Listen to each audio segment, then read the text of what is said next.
Hi guys, it's Q&A Friday, and it's me, Cindy, and I am here. I want to be consistent with these Q&A Fridays. I think it's important that you guys have access to me. I think it's a really nice opportunity to be able to serve you in the way that you want to be served and to hear more about what's going on for you. And that's why I've offered these Q&A Fridays. The ironic thing is I haven't gotten very many questions or any topics that you have been requesting for me to talk about. So I just kind of randomly start a conversation and talk to myself and talk to anybody that might want to show up on these calls. So I just want to say that I am here for you. And I have a mentor that does Q&As as well. And it's funny because he shows up, and if there are no questions, then he just says, well, I guess that's it. And he hangs up. And he really seriously does. So it gets people to show up and really be active in his Q&As. I don't want to do that because I enjoy, obviously, being able to converse with you, even if I am just conversing to myself. But I want to just say that I am here. And if you want to reach out, even send me a private message and ask me some questions, then I can actually answer them in a conversation like this on Fridays. And that way it serves everyone, because the question that you ask is most often the question that many people want to ask. And it's incredible how much we have in common. So if you feel more secure or more comfortable just sending me a message and asking about a topic, that's great.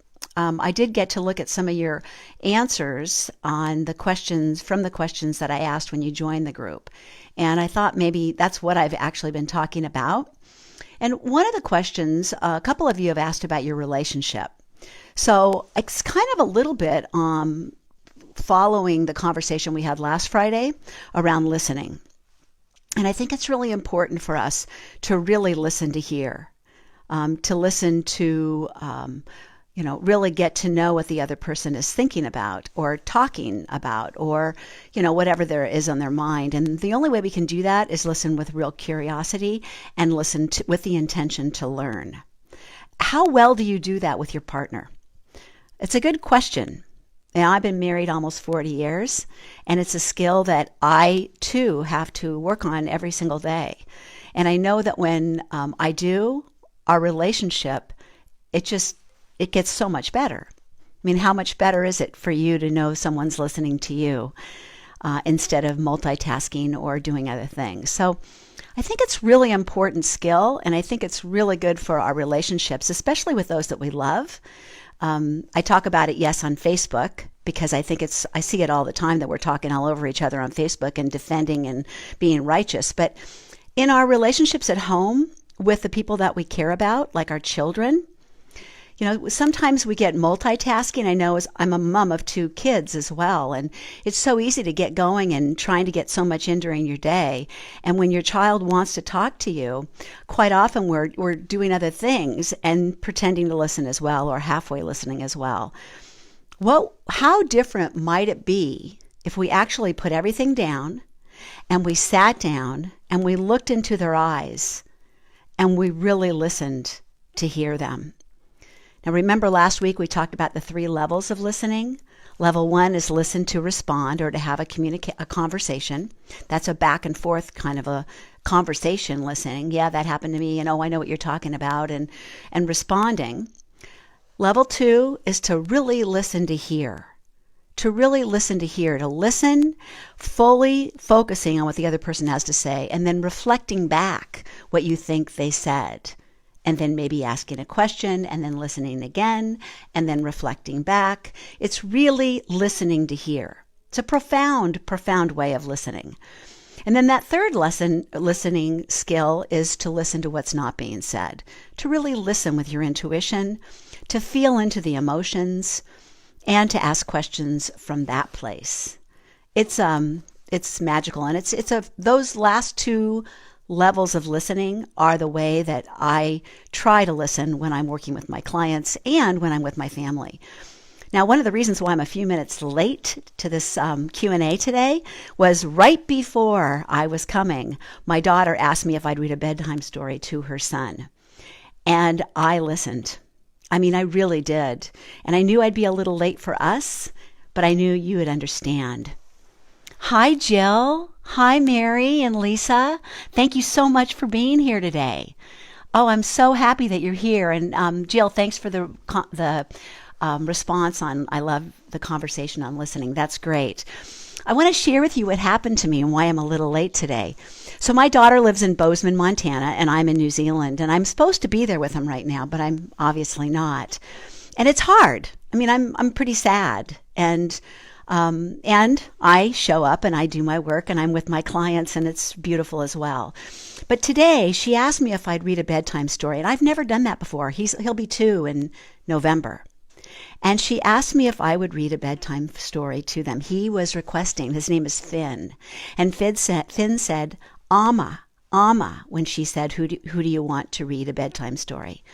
So she pushed a Facebook Live and she said, Amma, Finn wants you to read a bedtime story.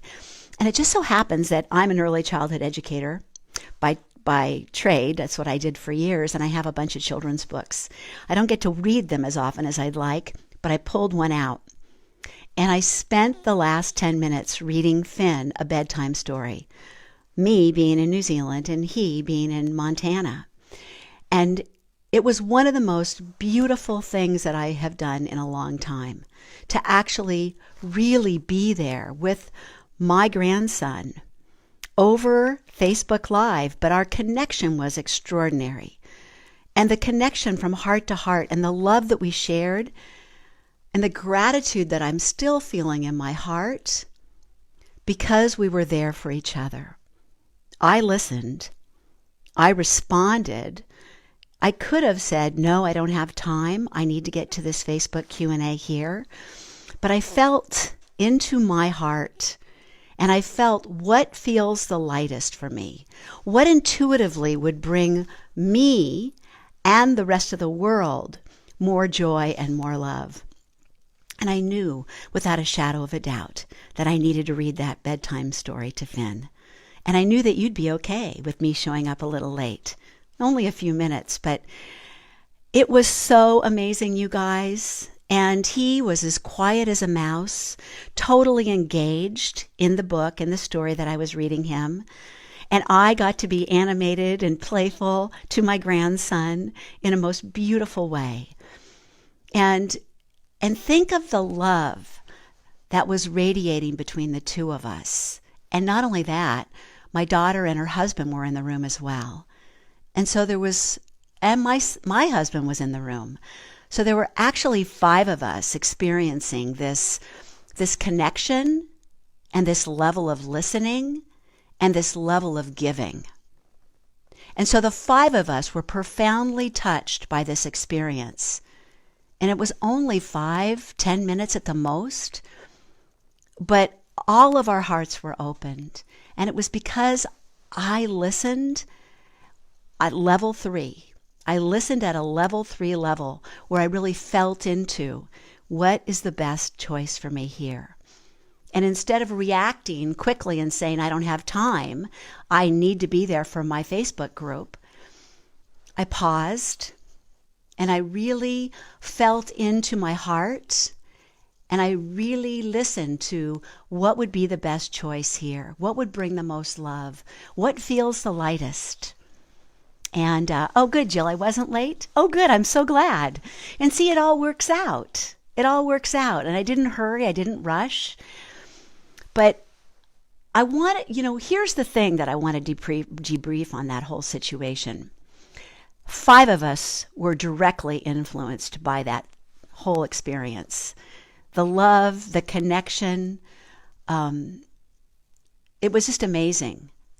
And it was done over the internet, which is just incredible to me, but yes. But because we all felt that deep love, it rippled out into the energy of the world. And that's what I want to talk about now. Your energy is not just yours. It's actually energy that is rippling out into the world. Hi, Rebecca. I see you're here too. I'm so glad you're here.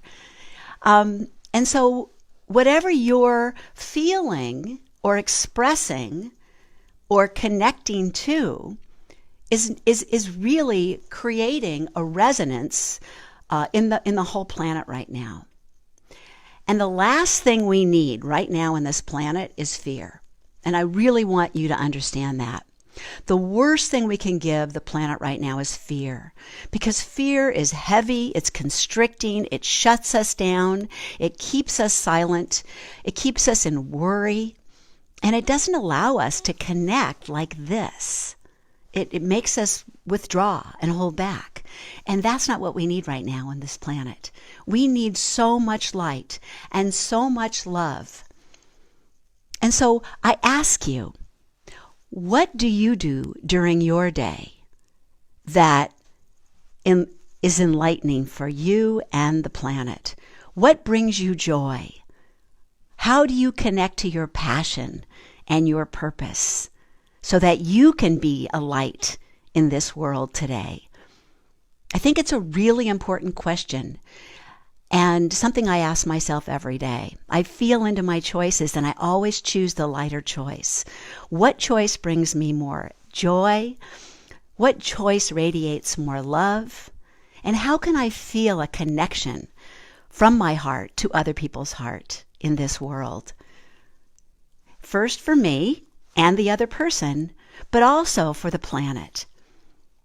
Think if the planet had all of us connected to our passion, connected to our purpose, and coming from a place of love, really learning how to connect, listen, ask with curiosity, and be able to make choices that feel good, that feel right, and to follow the breadcrumbs of our heart, the breadcrumbs of our intuition.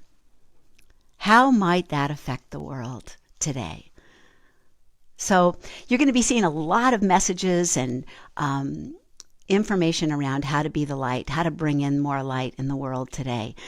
In my posts, in my newsletters, in my blogs, and in these Facebook Lives, because I think it's really an important time to find your passion, be on purpose, and to connect from your heart. First to you, because we cannot connect anybody else's heart until we've connected to our own heart.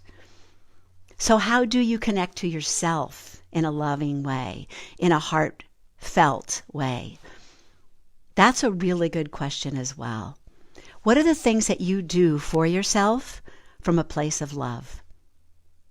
I'd like to hear from you guys. Can you share anything to me, either in the posts on the live right now, or if you want a little time to think about it, please respond in the comments below after this conversation. What are some things that you do for yourself to connect yourself to your heart to feel love? And how do you connect with others in a loving way? Even just a smile to a stranger is a great way to do that.